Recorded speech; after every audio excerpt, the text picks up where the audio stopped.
Hello, Christ United Methodist Church, friends and family. It's Pastor Jeremiah coming to you with this week's special devotion. Sometimes it's just good to just follow what's kind of in your heart. To talk a little bit about some things that maybe are going on within you, to share that with others, and to maybe put that out there and see if that connects with somebody else. Life can become very busy, as any of you listening will know.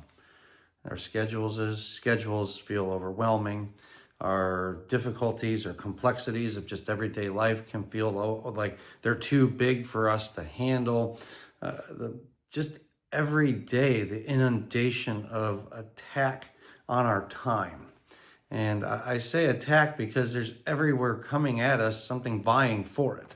Always somebody asking for time for sports or athletics or school or extracurriculars or hobbies, or add to that just work or your family, or the drain that comes from all kinds of things like educational pursuits. And when it's all said and done, when there's just feels like there's just not enough time in the day. I don't care if you're 6 years old in our society or 96 years old or anywhere in between, feels like there's not enough time. And you feel just like you're bouncing from one thing to the next thing to the next thing. Where do you find rest? And when you try to find rest, you realize there's no time for rest.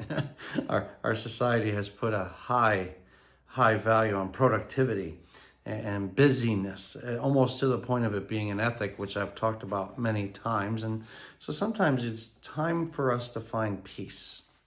So I guess that's what I would hope to do, especially when that time being stretched so thin often leads towards potential conflict, frustration, worry, fear, anxiety, a sense of being overwhelmed. And so I thought maybe while you might be listening, if you connect with this, that my readings today would just put you at some peace. If you could just take whatever time that's left in this video to just be present here, to hear what God might speak, and what a good friend of mine actually reinterpreted in his own words that spoke to me several months ago when I was needing some encouragement or some strength. And where does our strength or help, or where does our courage or wisdom come from? It comes from God, who is the source of all that is good.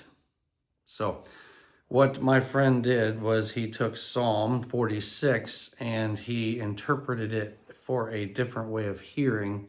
And so what I'll do is I'm going to take time to read Psalm 46 as it may appear in the New Revised Standard Edition. I believe it what it is.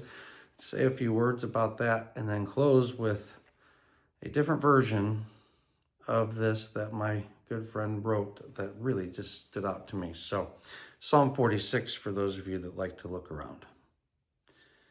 God, you are my refuge and strength, a very present help in times of trouble. Therefore, I will not be afraid. Though everything around me changes, through earthquake and tsunami, through fire and flood, even the mountains tremble before you. Your river of life feeds the streams that sustain me. You are constantly flowing through my life, my home, my city. You are always there with me. Your home is all about me. You are there through the long night watch. You draw me to wakefulness to see you in the fresh light of dawn.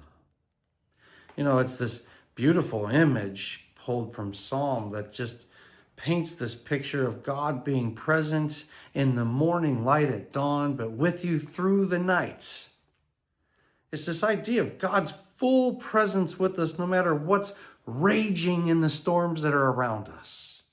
It makes me think of Jesus calling Peter out of the boat in the middle of a storm and asking Peter to step out of the boat, what he knows, and onto the waters of mystery and walk upon them with faith. When Peter keeps his eyes on Christ and ignores the storm, he walks on water. But when he notices the storm, he sinks. And then Jesus pulls him out, ye of little faith. He walked on water. That always impresses me. Like, way to go, Peter. I ain't never done that. Although at my seminary, I was told that every year the graduates walk on water, and then I found out it was just a frozen pond. Um, but there's this walking upon the mysteries of God hidden in there. That when we are distracted by the world, we just get disconnected from God. And that's what the psalmist is talking about. And Jesus is teaching through example with Peter. And as he calls us to keep our eyes on the Father, to keep looking at him through the storms of it all. Perhaps even calling us to look at the situation and behave as if we were him. That we've put on Christ. How do you do that when you're hurt or upset or fearful or anxious or just plain mad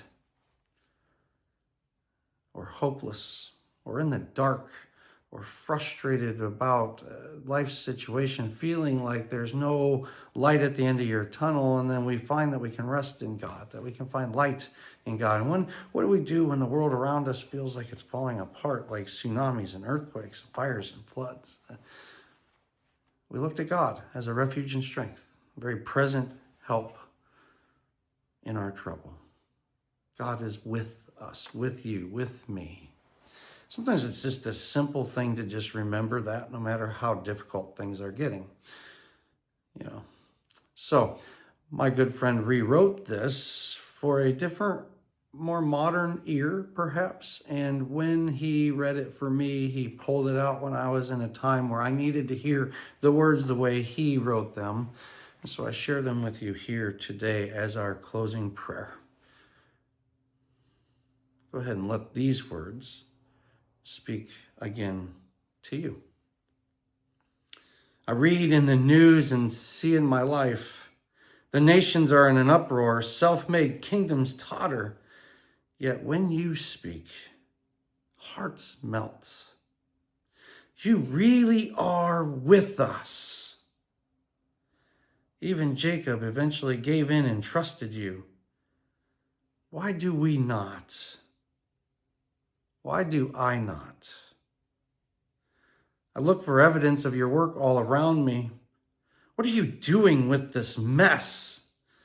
What are you laying to waste, and where are you bringing new life? Then I see it. You break our will to dominate by violence. Your self-giving sacrifice disarms us. Speak, Lord. Melt my heart. What would you say to me? Then I hear the voice whisper to me, be still. Stop your tireless striving.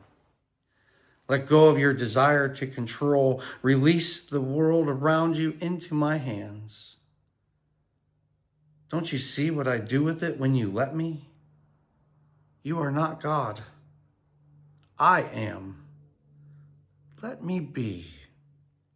It starts with you. Exalt me, let me be Lord of your life, so that I may be exalted and made Lord among all the nations throughout the earth. I am with you. I will be the God of the heavens and of the earth, if you will let me be. Jacob finally gave in and trusted me. Why won't you?